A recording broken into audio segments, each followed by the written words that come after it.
Good morning. আমাদের দিনরাত্রির নতুন আরেকটি ব্লগে আপনাদেরকে স্বাগত। আশা করি সকলে ভালোই আছেন।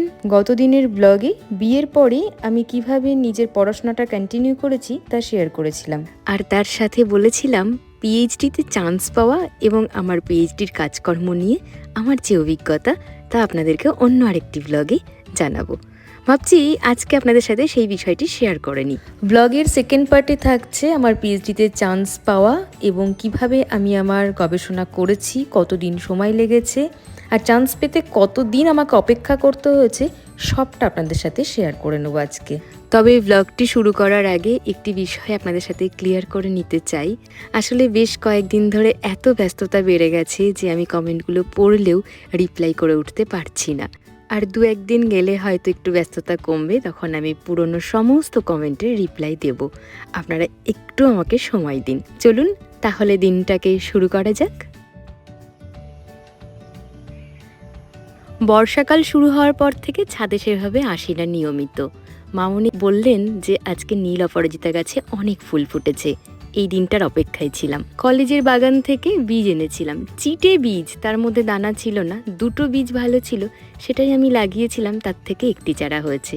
সেই গাছে আজকে কত ফুল। সাদা অপরাজিতা গাছটাও ফুল দেওয়া বন্ধ করে দিয়েছিল, সেও দেখছি আবার নতুন করে ফুলে ভরে উঠেছে। আমার এই জানালাটা যেদিন এই দুটো অপরাজিতা গাছে পুরো ভর্তি হয়ে যাবে, আমি সেদিন খুব খুশি হয়ে যাব। এই ইচ্ছেতেই এই গাছ দুটো এখানে রাখা। আরও অনেক ফুল ফুটেছে, চলুন দেখি সেগুলো। এই দেখুন, এটাকে বলে ডেজার্ট রোজ, আর আমরা বলে থাকি অ্যাডেনিয়াম। এটা থোকা, কি সুন্দর না রংটা। আর একটা আছে সিঙ্গেল পেটালের, এই দেখুন কি সুন্দর না, দুটোই রানী। এটাও রানী কালার। রানীর আবার কত রকমের শেড, তাই না? প্রকৃতির কত রং। আর এই দেখুন, এই গাছটাতে তো আমার ভরে ফুল এসেছে। ছোট্ট গাছ অনেকটা বড় হয়ে গেছিলো, পুরো কেটে ছেটে একদম ছোট করে দিয়েছিলাম। তাতে যে এত ফুল হবে আমি ভাবতেই পারিনি। প্রায় 50টা ফুল হয়েছে মনে হয়। মামুনি কিছু ফুল তুলে নিয়ে গেছেন। আর এটা দেখে তো সব থেকে বেশি খুশি হয়েছি আমি। ফুল এসেছিল বেশ কয়েকদিন আগে, আপনাদের সাথে শেয়ার করা হয়নি। ভাবছিলাম যদি না বাঁচে, তা দেখছি ফুলটা ফলে পরিণত হয়েছে। বাবা দিয়েছিলেন আমাকে এই ড্রাগন ফলের গাছটা। আপনারা জানেন, আপনাদের সাথেই আমি এই গাছটা লাগিয়েছিলাম ছাদ বাগানে। আজ দুটো ডাল বেরিয়েছে, তার থেকে আবার একটা ফলও হয়েছে এই সিজনে। বাবা বলেছিলেন এই সিজনেই ফল হবে। আমি হেসে উড়িয়ে দিয়েছিলাম তখন, কিন্তু দেখুন গুরুজনদের কথা কিরকম সত্যি হয়ে গেছে। নিচে এসেছি অনেকক্ষণ, রান্নাও হয়ে গেছে। আজকে সেরকম কিছুই রান্না করিনি, দুজনের জন্য অল্প একটু রান্না বান্না, কারণ মামুনিবাবু তো আজকে ভাত খাবেন না। উত্তমকে বললাম ভাতের ফ্যানটা ঝরিয়ে দিতে। এই টুকিটাকি হেল্পগুলো সব সময় ও আমাকে করে থাকে। আপনাদের সাথে হয়তো সবটা শেয়ার করে উঠতে পারি না, কিন্তু এখন থেকে ভাবছি শেয়ার করতে হবে, না হলে অনেক নেগেটিভ বার্তা যাচ্ছে। সকাল শুরু হয়েছে 5টায়, আর আমার ট্রেন 9:30টায়। হাতে অনেক সময়, তাই নিজের আজকে একটু কেয়ার করতেই হবে। এই আনওয়ান্টেড হেয়ারগুলো মাঝে মধ্যে আমাকে এত অস্বস্তিতে ফেলে, আমার একেবারেই ভালো লাগে না। তাই এভারটিনের এই বডি হেয়ার রিমুভার ক্রিমটি আমি অর্ডার করেছি। এত ভালো এর রিভিউ, চলুন আজকে ইউজ করি আর আপনাদের সাথে শেয়ার করে নিই প্রোডাক্টটা। এতে আছে স্ট্রবেরি এক্সট্র্যাক্ট, ভিটামিন ই আর আমন্ড অয়েল, যা আমাদের স্কিনকে ময়শ্চারাইজ করে, নারিশ করে। আর এতে কোনো হার্শ কেমিক্যাল নেই, তাই এটা আমাদের জন্য সম্পূর্ণ সেফ। আমি প্রথমে হাতটাকে প্লেন জলে ধুয়ে নিয়েছি, তারপরে হালকা জলটাকে মুছে নিয়ে এই ক্রিমটা অ্যাপ্লাই করে দিচ্ছি। এই যে স্প্যাচুলাটা রয়েছে, এটা দিয়ে অ্যাপ্লাই করছি। স্প্যাচুলাটা এর সাথেই এসেছে। 4-5 মিনিট রাখবো, তবে এর পরিবর্তে আমি হাত দিয়ে লাগাতে বেশি কমফোর্ট ফিল করছি। তাই ডান হাতে যখন আমি এটা ইউজ করছি, ভাবছি হাত দিয়ে ভালো করে স্প্রেড করে নেবো পুরোটা। আর এটাকে ভালো করে লাগিয়ে না, ওই যে বললাম 4-5 মিনিট রাখতে হবে। তো 4-5 মিনিট কি, ভাবছি যে যেটা পড়তে বসেছিলাম সকালবেলায় একটা উপন্যাস নিয়ে, তো সেটা একটুখানি পড়েই নিই। থাক না, 4-5 মিনিটের বেশি থাকলেও তো খুব একটা ক্ষতি হবে না। তবে আমি এতটুকু ফিল করছি, এতে কোনো বাজে গন্ধ নেই। গন্ধটা এত সুন্দর, গোলাপের পাপড়ির গন্ধর মতন একটা মিষ্টি গন্ধ। আমার পুরো স্প্রেড করা হয়ে গেছে। আর এই হেয়ার রিমুভার করার পরে আপনাদেরকে আমার ট্যাটুটাও আজকে শেয়ার করে দেবো। অনেকেই আমাকে ট্যাটু নিয়ে অনেক কোয়েশ্চেন করেছেন, আর এর পেছনে যে ছোট্ট ইতিহাসটা আছে সেটাও বলে দেবো। আপনারা নির্বাস ও অরণ্যের রোদন পড়েছেন কিনা আমি জানি না। এই উপন্যাসটা আমার ভীষণ ভালো লেগেছে। দেশভাগের ওপরে একটা কাজ, অসাধারণ।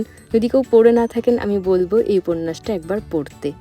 আর প্রোডাক্টটা নিয়ে আরেকটি কথা বলতে যাই, স্টারবার্ন এবং কর্স যে হেয়ারগুলো রয়েছে সেগুলো কিন্তু খুব ইজিলি রিমুভ হয়ে যায়, লোমকূপের ভেতর থেকে একদম উঠে চলে আসে। এতদিন আমি যেটা করতাম লেডিস রেজার ইউজ করতাম, আমার মনে হলো যে তার থেকে এটা ভার বেটার, সত্যি ভীষণ ভালো। আমি এটা রিমুভ করে নিলাম, এবার ভালো করে জল দিয়ে ধুয়ে স্নান করে একেবারে আপনাদের সাথে কি হলো আফটার রেজাল্টটা সেটা শেয়ার করে নেব। চলুন এবার দেখে নিই আমার হাতটা কেমন স্মুথ হয়েছে আর কতটা ক্লিন হয়েছে। এই দেখুন, কারণ আমি আরও ক্লোজ করে দেখাচ্ছি। এই দেখুন, দেখেছেন কোথাও বোঝাই যাচ্ছে না হাতে হেয়ার ছিল, ভীষণ স্মুথ একটা ফিল দিচ্ছে। আর এই হলো আমার ট্যাটুটি, বাংলায় বলে মৎস্যকন্যা আর ইংরেজিতে মারমেড। এটা আমার খুব পছন্দের, আমি 2018 সালে এই ট্যাটুটি করেছিলাম, অনেক পুরনো। ট্যাটুর রংটা সেমই আছে আর হাত দুটো দেখুন পুরো স্মুথ হয়ে গেছে। আজকে আর সময় পেলাম না, তাই লেগসের হেয়ারগুলো রিমুভ করা হলো না, সেটা অন্য আর একদিন করবো। দাঁড়ান আলোতে হাতটা আর একবার দেখাই। এই দেখুন কি দারুণ এসছে না রেজাল্টটা। আমি এর লিঙ্ক আর কিউআর কোড শেয়ার করে দেবো, আপনারা চাইলে পারচেস করে নিতে পারেন। খেতে বসে গেছি, বিট গাজরের একটা তরকারি বানিয়েছিলাম, এটা আমার ভীষণ প্রিয়, আর একটু ডাল, দুজনের জন্য। আর কিছুই করিনি সকালে, মানে ওই আধ ঘন্টার মধ্যে বলা চলে আমার রান্না হয়ে গেছে।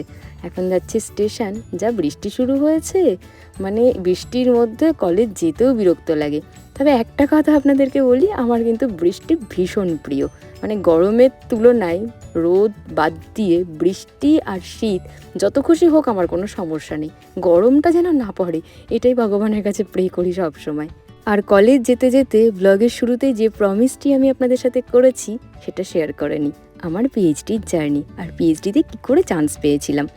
পিএইচডিতে চান্স পাওয়ার জন্য আমি খুব সত্যি কথা যদি বলি, যে আপনি নেট সেট ক্লিয়ার করলেন আর চলে গেলেন কোনো বিশ্ববিদ্যালয়ে, পিএইচডিতে চান্স পেয়ে গেলেন, এভাবে কিন্তু হয় না। যেটা সত্যি কথা, মানে এত বছর ধরে দেখে এসেছি এবং আমার এতখানি বয়সে আমি যা অনুভব করেছি ততটুকুই আপনাদের সাথে শেয়ার করছি। যদিও এই বিষয়ে আমি এর আগেও একটি ভ্লগে বলেছিলাম, আরও একবার এখানে বলছি। আমি 2014 মানে 13-14তেই ঠিক করে নিয়েছিলাম যে আমি পিএইচডি করব। 12 সালে আমার এমএ কমপ্লিট হয়, বাংলাতে মাস্টার্স কমপ্লিট হয়, তখনই দেখেছি সিনিয়রদেরকে অধ্যাপকদের কাছে লাইন দিতে। যদি আমার কথা বলি, পিএইচডির জন্য যোগাযোগ করেছিলাম যখন, আর চান্স পেতে সময় লেগেছিল আরও 5 বছর। এই জায়গাটা একটু ক্লিয়ার করে দিই, বিশ্ববিদ্যালয়ের অধ্যাপকরা যেমন খুশি যত খুশি স্কলার কিন্তু নিতে পারেন না, একটা নির্দিষ্ট সংখ্যক স্কলারই তিনি রাখতে পারেন। সেই কারণে এই লিমিটেড সিট সংখ্যার জন্যেই হয়তো পিএইচডিতে চান্স পাওয়াটা একটু কঠিন হয়ে যায়, আর সেই কারণেই আপনাকে যোগাযোগটা কিন্তু আগে থেকেই তৈরি করতে হবে। তাই আমি বলবো, বিশ্ববিদ্যালয়ে যার সাথে আপনার নিজের মতের বিনিময় করতে সুবিধা হয়, বা যার কাজের এরিয়া, যার ইন্টারেস্ট এরিয়া আপনার ইন্টারেস্ট এরিয়ার সাথে ম্যাচ করে, সেই রকম একজন গুরুর সাথে আপনাকে যোগাযোগ করতে হবে। এবং সেটা যে আপনি নেট সেট পাস করার পরে করবেন তা করলে আরও অনেক দেরি হয়ে যাবে, প্রথম থেকেই করতে হবে। তার প্যারালাল আপনি পড়াশোনা করুন না, যেদিন আপনার নেট সেট হয়ে গেল আপনি তো যোগাযোগ করেই রেখেছেন এবং প্রতিনিয়ত যোগাযোগটা রেখেছেন, তখন আপনি যোগাযোগ করলেন। তারপরে একটা ইন্টারভিউ হয়, ইন্টারভিউতে অবশ্যই আপনাকে ভালো করে ইন্টারভিউ দিতে হবে। এবার সেখানে আপনি কী বিষয়ে কাজ করতে চান তার উপর একটা প্রপোজাল তৈরি করতে হয়, সেটা সাবমিট করতে হয়, আর অন্যান্য ডকুমেন্টস থাকে সেগুলো দিতে হয়। আর আপনি যে বিষয়টার উপরে কাজ করতে চাইছেন তার উপরে যে প্রপোজালটি দিলেন, সেই প্রপোজাল থেকে আর রিসার্চ থেকে মূলত ইন্টারভিউতে কোশ্চেন করা হয়। তো সেইগুলো যথাযথ উত্তর দিলে পারে আমার মনে হয় যে র্যাঙ্ক করা যায়। আর এই সমস্ত বিষয়টিতে আপনাকে হেল্প করবে আপনার গুরু, মানে যার কাছে আপনি কাজ করতে চাইছেন তিনি। আপনাদের সাথে গল্প করতে করতে সারাদিন তো কলেজে কেটে গেল, এখন তো কি জোরে জোরে বাজ পড়ছে।